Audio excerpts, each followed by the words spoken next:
반갑습니다. 와룡공추입니다. 이번에는 지난번에 제가 미중무역분쟁과 관련된 얘기를 한번 하고 그 뒤에 일본의 화이트리스트 제외와 관련된 부분도 설명을 드리겠다고 말씀을 드렸는데 이 일본의 화이트리스트 제외와 관련된 있는 부분을 이런 형태로 간략하게 좀 알아보고자 합니다. 안에 내용이 되게 많습니다. 따라서 이걸 뭐 다 설명을 드리기는 어려울 것 같고 그렇게 하려면 몇 시간에 걸쳐서 좀 떠들어야 되기 때문에 그럴 것 같고 간단하게만 살펴보도록 할 텐데요. 음, 이 일본의 화이트리스트 제외에 대해서 제가 아마 이게 7월 초에 제외 얘기가 나왔을 때부터도 마치 테프트 가스란 미리학 1905년도에 있었던 테프트 가스란 미리학이 생각이 난다라고 아마 여러 차례 말씀을 드렸던 것 같은데요. 어, 우리나라와 미국이 1883년도에 조미 수호 통상 82년도 3년도죠. 83년도에 조미 수호 통상 조약이라는 걸 맺었습니다. 조미 조선과 미국 사이에 수호 서로 어려울 때 지켜주는 조약입니다. 이걸 맺었어요. 이걸 맺었는데 이걸 맺은 상태에서 일본과 미국이 뜨고 있는 일본을 미국이 인정을 해주는 그 상황에서 어, 일본이 얘기하죠. 미국한테. 야, 니네가 필리핀 먹는 거에 대해서 우리 입 다물고 있을게. 조용히 있을게. 우리가 나중에 조선 먹게 되면 니네도 입국 다물어 둬. 라고 얘기를 합니다. 근데 이걸 입 다문다라고 얘기하는 부분을 공식적으로 맺을 수가 없죠. 왜냐하면 이게 있으니까. 그렇기 때문에 요건 테프트 가스라 밀약이라고 얘기를 합니다. 밀실에서 지하실에서 했었던 밀약이 있었습니다. 일본은 이전에 미국과 테프트 가스라 밀약을 체결하기 전에 1차 영일동맹, 2차 영일동맹을 통해 가지고 조선의 지배권을 암암리에 인정을 받았었죠. 그리고 만만하게 보였던 청나라나 러시아는 전쟁을 통해서 깨냈습니다. 그래서 쳐내고 우리를 잡아먹었던 거였죠. 요번에도 제가 봤었을 때는 지금은 어떤 공식적인 조약으로 그 움직이는 부분을 뒤집을 수 없는 부분은 예나 지금이나 똑같을 거고 과거처럼 힘으로 전쟁을 통해 갖고 이 상대 국가를 굴복시키는 경우는 쉽지가 않으니까 현실적으로 결국은 이런 형태가 될 수밖에 없는데 제가 볼 때는 트럼프와 아베 간에 요게 있지 않았나. 아베가 그동안 트럼프의 개 노릇을 했던 이유 중에 하나가 요게 있지 않았을까, 지금 이 부분에 있지 않았을까라고 생각을 하는 겁니다. 아베가 저도 사실 되게 좋아하지 않는 사람이죠. 뼛속까지 골수 우익이고, 굉장히 좀, 이, 아베로부터 우리가 일본의 사과를 받는다든지, 과거사에 대해서 뭐 반성을 하라고 한다든지, 절대 불가능합니다. 불가능한 사람입니다. 아베는. 이 조상 대대로 뼛속까지 불가능합니다. 그런 차원에서 놓고 봤었을 때 아마도 일본이 아베가 그동안 그 비참함을 다 견뎠던 것 중에 하나는 한국을 좀 손보기 위한 게 아니었겠나라고 판단이 좀 드는데 원인을 보도록 하겠습니다. 일단 아베의 겉으로 알려져 있는 내용들이죠. 아베 정권의 지지율 상승. 과거에는 이걸 하기 위해서 써먹었던 게 뭐였어요? 우리나라도 많이 써먹었었죠. 과거 정부들이. 북한이었습니다. 북한 미사일이었어요. 북한 미사일이었는데 요즘에 북한 미사일 한동안 안 쐈어요. 작년에 1년 동안 안 쐈습니다. 안 쏘니까 아베 정권의 지지율이 어떻게 돼요? 떨어지죠. 떨어지죠. 아베노믹스도 이미 약발 다 한 상태인데 떨어질 수밖에 없습니다. 떨어지는 상태에서 지금 지난 7월 기준 이전으로 예를 들어서 말씀을 드리면 그때까지 일본 미사일 안 쐈, 북한이 미사일 안 쐈습니다. 그러니까 뭔가 대외적인 부분으로 쳐낼 수 있는 건덕지가 없었던 거죠. 그것 때문에 우리나라를 건들고 시작을 했다라는 거. 물론 이건 작년부터 계속해서 준비해왔던 부분이기도 합니다. 그리고 두 번째, 어떻게 보면 아베의 수건이죠. 수건인데 헌법 개정을 통해 가지고 평화헌법, 이 평화헌법을 개정함으로 인해서 군국주의로 나아가겠다라는 강한 일본을 얘기하는 이 부분과 일맥상통하는 거죠. 강한 일본을 부르짖고 있는 이 부분이 하나 또 원인 이유가 될 수 있습니다. 강력한 이유겠죠. 근데 이 궁극주의를 목표로 한 부분을 국론 통합이라고 봤던 이유 중에 하나가 뭐냐면 내후 외환, 참 우리나라가 지금 우리나라 정치인들이 지금 그걸 못하고 있어서 정말 상상 그 이상을 보고 있어서 참 너무 안타까운데, 아무리 내부적으로 A와 B가 네가 올리 내가 올리 그러면서 치고받고 싸우고 지읒 리을을 펼쳐도 대외적으로 누군가가 공격을 해온다라고 하면 일단 둘이는 화해를 하고 둘이 뭉쳐서 얘를 막아내고 나서 그 뒤 다시 싸우는 게 일반적입니다. 중국에서 과거에 국공합작도 그런 형태였다고 볼 수 있고, 그걸 공산당이 이 모택동이 역이용했기 때문에 지금 공산화가 되긴 했습니다만은, 어쨌든 모든 것이 예를 들어서 그런 거죠. 집안에서 엄마하고 아빠하고 싸워요. 아니면 남편과 아내가 싸워요. 부모와 자식이 싸워요. 안 좋아서 죽이니 살리니 해요. 이혼을 한 해 만에 막 해요. 근데 다른 주변 사람이 내 남편, 내 아내를 욕하면, 또는 우리 집안 자체를 막 괴롭히면, 그때는 부부들끼리 또는 가족들끼리 힘을 합칩니다. 일단은 그건 막아내고 그 다음 싸워야죠. 지금 우리나라 정부가 아니라 우리나라 정치인들이 그것조차 안 된다라는 게 정말 상상 그 이상이죠. 이분들은 지금 야당이든 여당이든 수권 능력이 없는 걸로 보여집니다. 우리나라가 없어지고 나면 도대체 어디서 정치를 하려고 하는 사람들인지 분들인지 참 의심스럽습니다. 지금 우리나라 정치인들. 자, 어쨌든 그 부분이 하나 있고요. 그리고 그러니까 이 일본 자체 내에 요거 얘기가 들끝났습니다. 일본 자체 내에 각종 불만들. 지금 현재 일본도 어떤가요? 경제 성장률 지금 급격하게 떨어지기 시작을 했죠. 그리고 나서 일본 자체로 아베노믹스의 한계를 지금 보이기 시작을 하고 있습니다. 실업률 지금 다시 또 그동안 아베의 이 지지율이 20, 30대 중심으로 높았던 것 중에 하나가 20, 30대의 취업률을 높여줬기 때문인데, 최근 지금 경기 둔화가 시작되면서 수출 줄어들고 그러면서 실업률 다시 늘어나기 시작을 하고 있습니다. 이제 이런 부분들이 아베 정권 자체에는 굉장히 큰 부담으로 작용을 하고 있는 거죠. 이래서 국내적인 문제를 해외로 돌리는 그 역할을 하게 되는 거죠. 요거 과거에도 했던 거죠. 도요토미 히데요시가 내부 분열을 막기 위해서 했던 게 임진왜란. 그 다음에 메이지 유신, 1868년도 메이지 유신 이후에 자국 내 불만을 해외로 돌리기 위해서 했던 게 뭐였어요? 그게 정안론이었죠.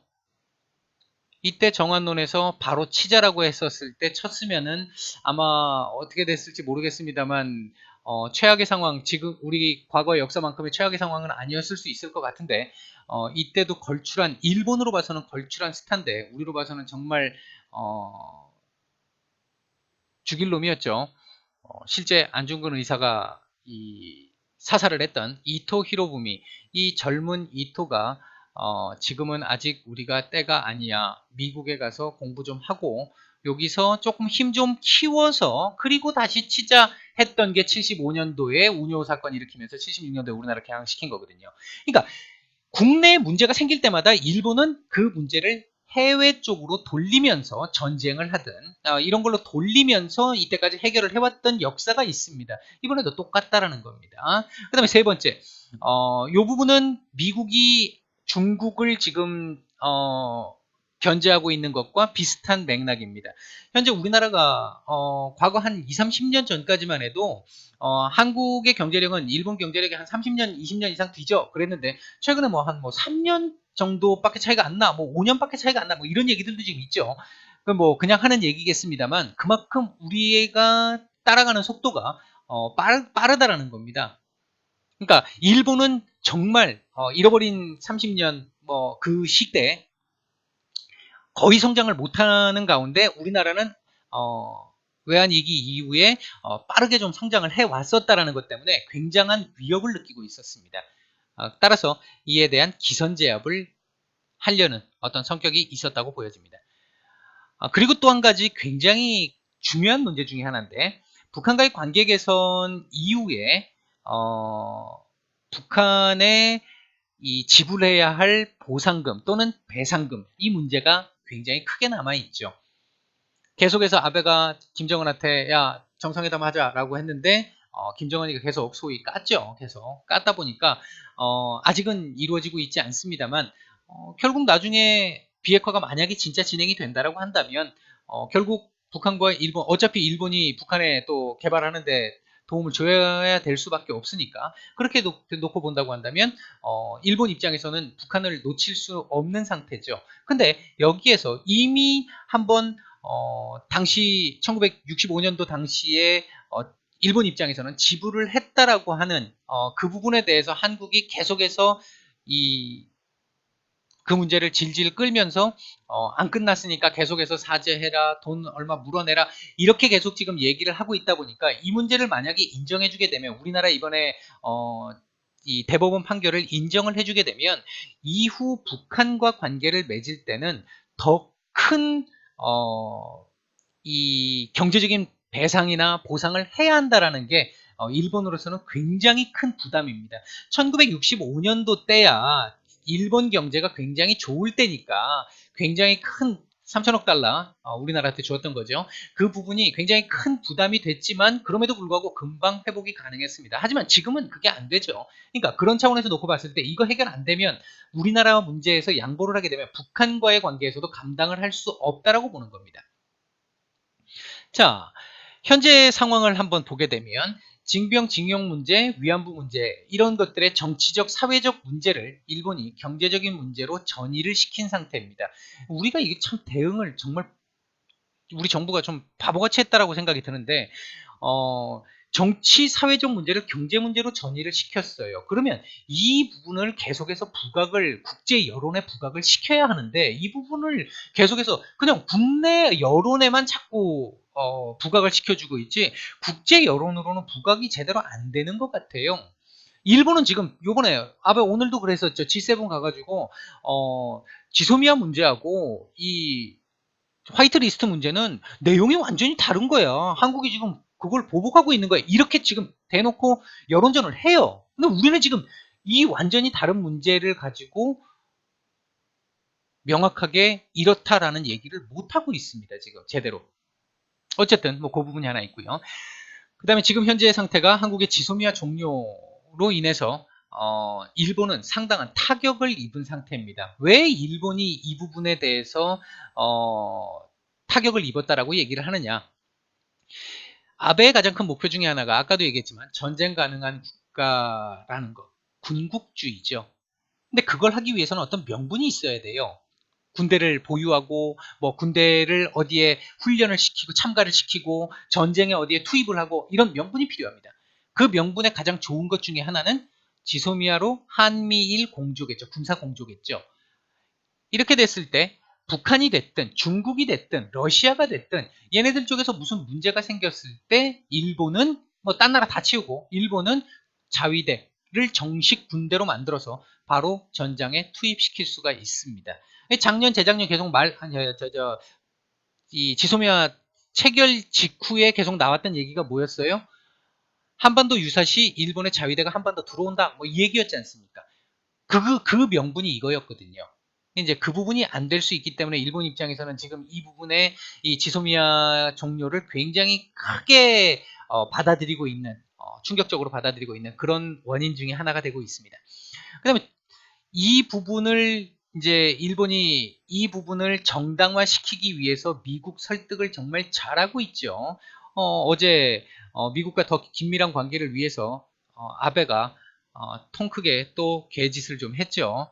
옥수수 중국이 사지 않는 옥수수, 미국산 옥수수, 일본이 사주기로 했고 전투기 수입이야 뭐 지금 현재 F-35 같은 경우 미국 다음으로 많이 수입을 한 나라가 미국 다음으로 많은 나라 그래서 가장 많이 수입한 나라가 일본이죠. 뭐 100대가 넘는다고 하죠. 이제 그런 상태까지 해준 이유 중에 하나가 여기서 확실하게 미국을 자기 편으로 끌어들이기 위한 전략이었습니다. 그런 쪽에서 봤었을 때 우리 정부가 미국을 너무 좀 안일하게 대한 게 아닌가. 지금 최근에 미국의 이 반응을 보게 된다고 한다면 그 부분이 조금 아쉬운 부분이긴 합니다. 자, 그리고 또 있습니다.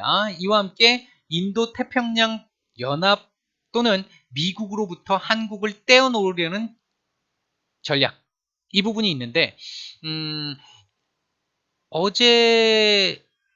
어제였죠. 그러니까 미일 연합 훈련을 했는데 미일 연합훈련을 했는데 트럼프가 어제도 그제도 그리고 예전부터도 계속했던 얘기가 뭐였어요? 한미 연합훈련 왜 하는지 모르겠다. 돈 아깝다. 못하겠다.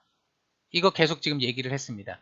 그러면서 어제 했던 미일 연합훈련에서는 역대 최대 규모로 했어요. 굉장히 큰 규모로 했다라는 거죠. 이거 우리 정부가 한번 좀 생각을 해봐야 될 부분의 문제입니다. 지금 이걸 단순하게 북한과의 관계만 생각해가지고 될 부분이 아니에요. 이 부분은 좀 심각하게 받아들여야 되는 부분입니다. 어쨌든 인도 태평양 이 연합체를 구성하는 데 있어서 한국을 떼어 놓으려는 전략으로 보여집니다. 지금 어떻게 보면 에치슨 선언 때처럼 6.25 때 에치슨 선언 때처럼 점점 한국과 거리가 멀어지고 있고 일본과 거리가 가까워지면서 일본에 대해서는 미국이 계속해서 방위를 해주는 이런 상황이 될지도 모르겠다는 이 최악의 경우입니다. 뭐 그럴지도 모르겠다라는 생각이 순간 불현듯 갑자기 호련히 표표히 느닷없이 나부로 서든이하게 생각이 났었어요. 뭐 그런 게 있었습니다. 그리고 또한 한국의 국제법 위반을 지금 오늘도 아베가 그 얘기를 했었죠. 구체적인 근거도 얘기 못하면서 국제법 위반이라고만 계속 얘기를 하고 있습니다. 이게 국제 여론전을 계속해서 펼치고 있는 건데 일본은 지금 계속 끝났다라고 얘기를 하지 않습니까? 그러나 개인 청구권에 대해서 작년에 일본에서도 개인 청구권은 살아있다라고 얘기했고 1990년대 초반에도 그 얘기를 했어요. 그럼에도 불구하고 지금까지 아무 근거도 없으면서 계속 이 얘기를 하는 거를 우리 정부가 그냥 계속해서 바라만 보고 있다는 게 참 좀 답답한 면입니다. 자, 향후 전망을 볼 텐데요. 잠깐 한번 끊고 보겠습니다.